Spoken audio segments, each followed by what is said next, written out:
What is happening out there in YouTube land? This is yours truly, Rockin' Dave, the real deal, North Fort Myers, Southwest Florida. And I'm going to show you guys how I record some of my tracks. And since I have to re-record this particular song, I might as well show you when I have to use all the stuff. Now, right over there is the DR880 drum machine, and that is Roland's latest drum machine. And when I say late, it literally came out 2004. That's when we bought it brand new. I don't think they have done any upgrades to this or not, but that we bought in 2004. It is the upgrade to the DR660, which is the upgrade to the DR5 rhythm section. I have all three of those drum machines, and so as you hear the drum playing, you hear congas, drums. It's a nice groove, and I'm going to explain to you exactly what I'm going to be doing here. I had to take a little swig of my coffee cappuccino drink. I am not going into using the RP360 XP, but I am going to be using the loop pedals. So everything I'm recording is into that loop pedal. It just happens to be going into that, into the Roland BA330, and the guitar synth is a split signal. The synth sound is coming in on, I believe it's the left side of this loop pedal, where the acoustic output is going into the input of the drum machine. So you have acoustic guitar and drums coming out, going into the right side of the loop pedal. And of course I'm using the Breedlove Passport. Getting back to this drum machine, I think Dave Simpson on his channel asked a question pertaining to if there's any drum machines where you could plug the guitar in. Yes, this is it. It's got all the I believe it's got all the sounds, the Cosm effects from like the I think it is the GT100 or the GT10 or something like that, or maybe even the GT model before that. So it does have all the effects, including bass guitar effects. So if I had to take Deb's BC Rich Warlock bass, and I've done this in several tracks, there is some bass amp sims in there with compressors and limiters. So I could plug the bass guitar into there, and I could do bass and drums right into the loop pedal, or just bass into an 18-inch speaker or a 15-inch speaker. We've done that before, and it sounds great, because you really don't need a whole lot with a bass guitar. And it does have certain EQs so you could bring up. So the EQ settings in this is it's adjustable. So let me get over here while this is recording and grab the acoustic. Now I might get a little bit of a crashing sound because I'm going to explain something to you. Let me turn this off. Okay. What I have here, this is the FS latch switches. FS/5U latch switches. They are individual, but they connect with sliders. They just slide next to each other. So this particular program, I'm only using this one program, which I have it set for 108 beats per minute. I have it in its user preset. So it's the preset itself is called Going On. It's just a groove, but I was able to copy it over to one of the user presets. Okay, so that's why when you see me go up and down, I'm not changing anything on the drums, just when I stop it. So the far switch over here, I have it assigned to the chimes. So when I hit it, there's my chimes, and here's my start and stop. See? I can stop it. There's my chimes. It only will play one time with the chimes. You could assign it to anything. You could assign it to a crash cymbal, ride cymbal, a snare, a kick drum. But I do have it set for the chimes. Now, so here is the acoustic guitar effect from the drum machine.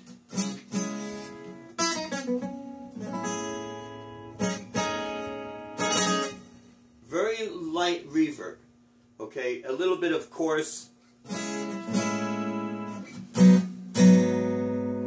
Okay, so I think what I should do before we go any further, I'm going to turn down my volume here because I need to show you guys something. This is the GK2 pickup. Oh no, GK3. I have the GK2 on the BC Rich Warlock. Same concept. They just changed the cosmetics of this. Okay, so here's your pickup here. And what is it? It's like little humbuckers for each string. And it goes into here that I could just blend with. Right now I just have it for acoustic guitar. Well, now it's off. Here, let me just show you. So acoustic guitar. Here the switch in the middle is a blend of synthesizer and acoustic. And switch all the way up is just synthesizer. Okay. But I do have it for a blend.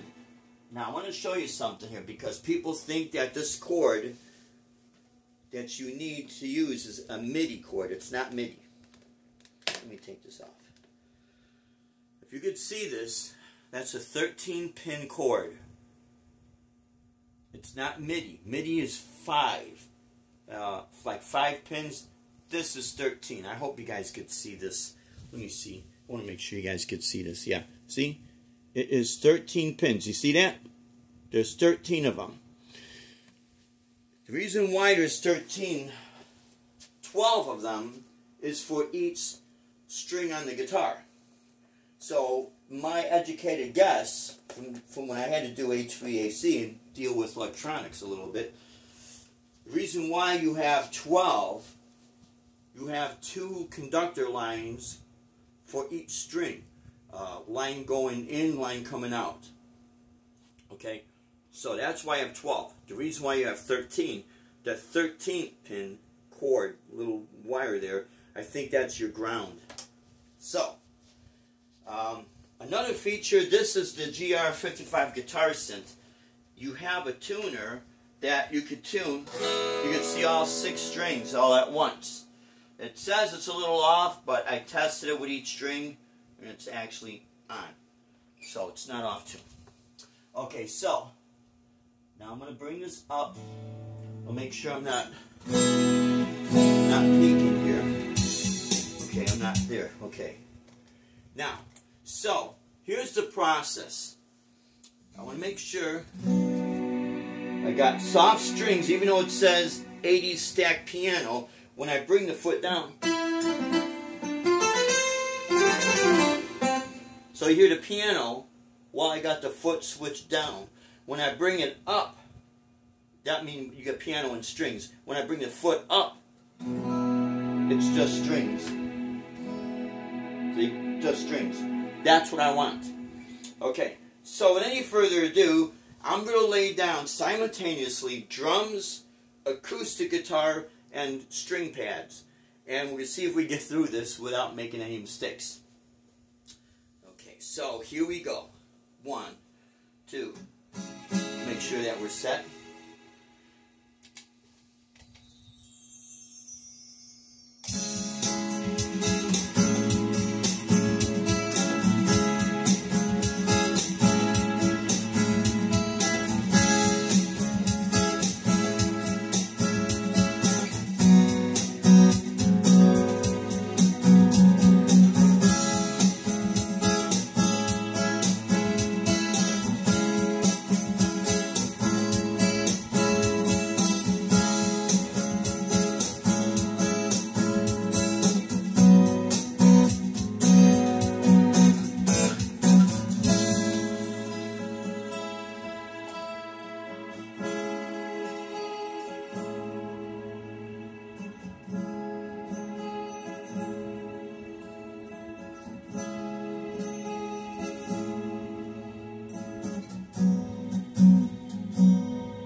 Okay, so now we'll make sure the camera's still rolling, and it is. Okay, so let's see how that came out.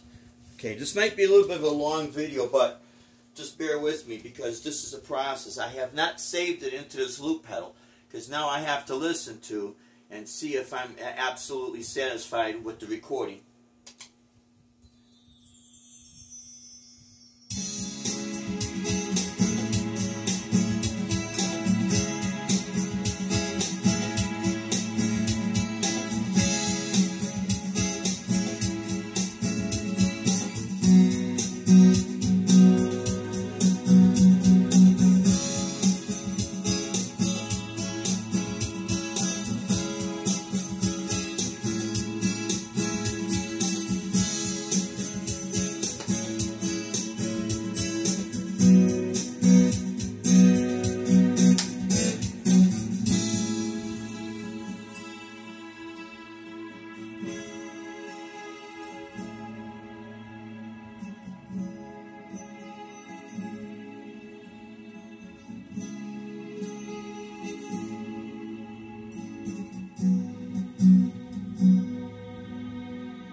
Right now I can tell that the acoustic guitar is slightly louder, so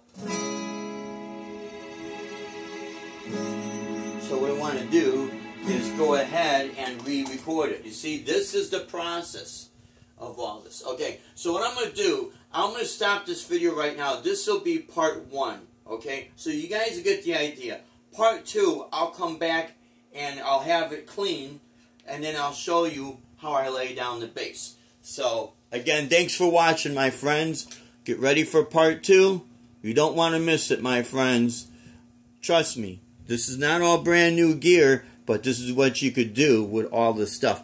The well, besides the DigiTech and the Jamman Stereo pedals, the Roland GR55 guitar synth, that is the latest, because this acoustic guitar is almost 10 years old. So that, I think we got that in 2015 or 2016. But that model is maybe 2015, 2014. Alright, my friends, stay tuned for part 2. And we'll be right back, my friends. Thanks for watching and your support. Rock on and God bless.